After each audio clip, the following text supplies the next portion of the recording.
E a internet possibilitou, que nem a gente conversava agora há pouco, antes de começarmos a gravação do nosso programa, possibilitou que cada cidadão se tornasse ao mesmo tempo um repórter também, né?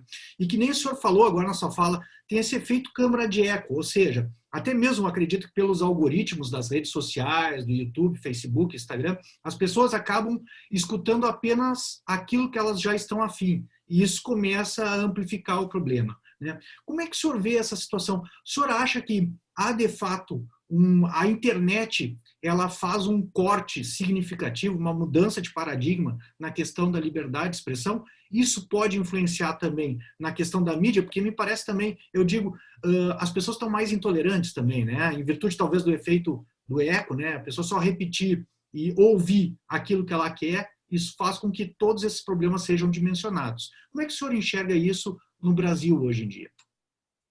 É muito interessante a sua pergunta, Leandro. É interessante, tem alguns estudos, tem um famoso, cujo nome agora eu não vou me recordar, mas depois eu posso mandar a referência, mas é um livro importante sobre a história do jornalismo na Europa, em que ele chamava atenção para o seguinte: esse jornalismo profissional, esse jornalismo, digamos, comprometido com a busca das fontes, com a argumentação, com a existência de alegações mais ou menos fundadas, com um tipo de pesquisa jornalística, é um fenômeno relativamente recente no mundo ocidental. Até o final do século passado, boa parte da mídia, jornais, eram muito parecidos com o que nós chamamos de jornalismo marrom, ou seja, de opiniões, não havia, foi um processo paulatino a criação dos grandes grupos de mídia, os grandes jornais, e a criação paulatina de um ethos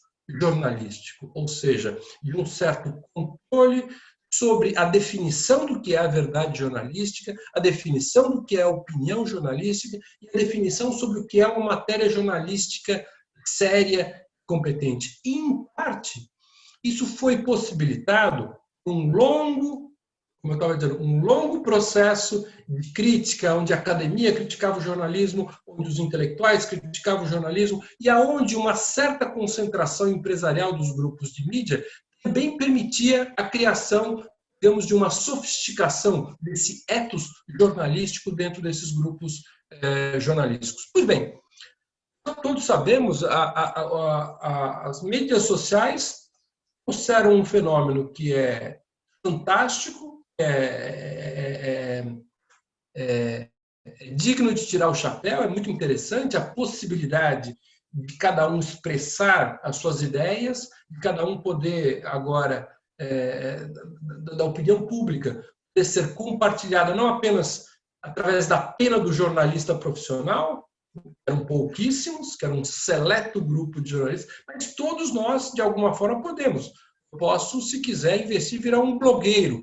Eu posso, e temos vários exemplos de blogueiros que têm milhões ou milhares de seguidores. Por quê? Porque eles conseguem entrar num ambiente que tem muito menos, para usar um jargão concorrencial, barreiras à entrada, né? Ou seja, eu posso entrar e participar desse debate. Isso em si mesmo é muito interessante, traz um potencial democrático e emancipador muito interessante e atraente e sedutor. Mas o que se vem percebendo é que isso não vem sozinho, ou seja, tem alguns outros efeitos colaterais disso, né? Outro efeito colateral são justamente a maneira como as pessoas vão interagindo com essas mídias sociais, processo esse que também, por ser tão recente, ele ainda é objeto de um aprendizado. Quem de nós não ainda está aprendendo a lidar com as mídias sociais, né? É interessante, logo que houve a primeira eleição do Trump, que houve todos aqueles denúncias de fake news, especialmente no eleitorado do Donald Trump, se percebeu, foi dado grande destaque a esse papel das câmaras de eco e de como, especialmente esses eleitores do Trump, pouco atenção davam ao que dizia a grande mídia e muita atenção dava a essas fontes de informação, muitas vezes fraudulentas, de fake news, e o como isso teria impactado a eleição do Trump. O mesmo se disse posteriormente com relação à eleição do Macron, onde houve uma quantidade importante de fake news divulgado.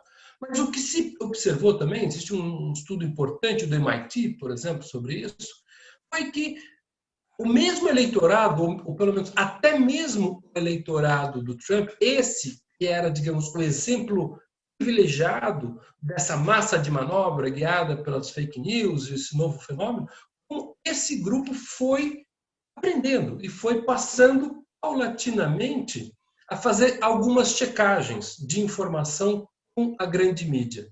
Em outras palavras, nós ainda não temos muito bem assentado um paradigma, um padrão de como nós lidamos com as mídias sociais, como os jovens lidam, como os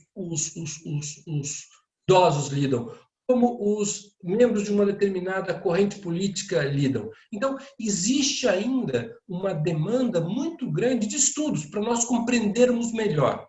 Mas algumas coisas nós já compreendemos, né? E elas trazem impacto para a liberdade de expressão. Algumas delas dizem respeito, por exemplo, a esse efeito de polarização que as mídias sociais geraram, que traz um potencial risco ou custo para os processos democráticos. O jurista e filósofo do direito americano, Cass Sunstein, tem alguns artigos, dois livros importantes sobre esse fenômeno.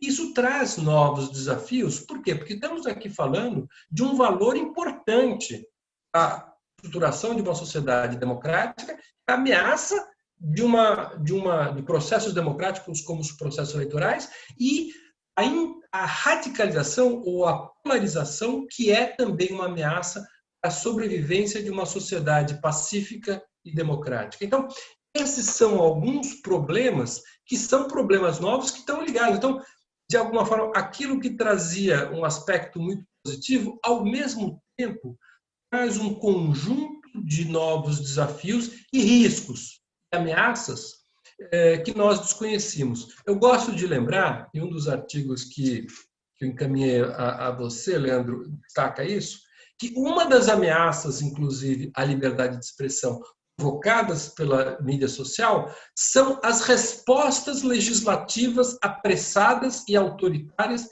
os nossos parlamentares às vezes oferecem para lidar com esses problemas novos. Em outras palavras, uma das maiores é impressionantemente censor, impressionantemente limitador da liberdade de expressão, o movimento que se encontra e a simpatia que hoje se reconhece nos parlamentos, brasileiro inclusive, de ideias profundamente antiliberais, violentadoras dessa ideia de liberdade de expressão. Em boa medida, produzidas ou por esse enraizamento pouco liberal na nossa cultura jurídica e política, ou porque são respostas imediatistas, desacompanhadas de estudos e de avaliação, ou porque são respostas também precipitadas, são feitas num mundo no qual ainda há um número relativamente restrito de experiências, muito menos de experiências consolidadas e de longo prazo sobre como lidar com esses problemas. O país tem uma experiência de 30 anos para lidar com fake news? Nenhum. Não existe isso. Isso é novo para todo mundo.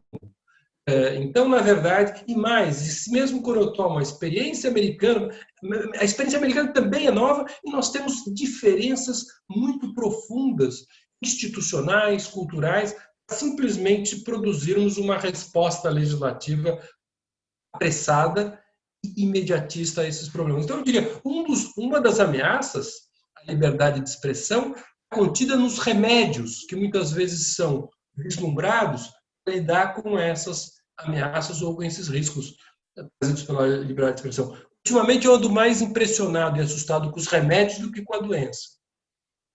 Boa, professor.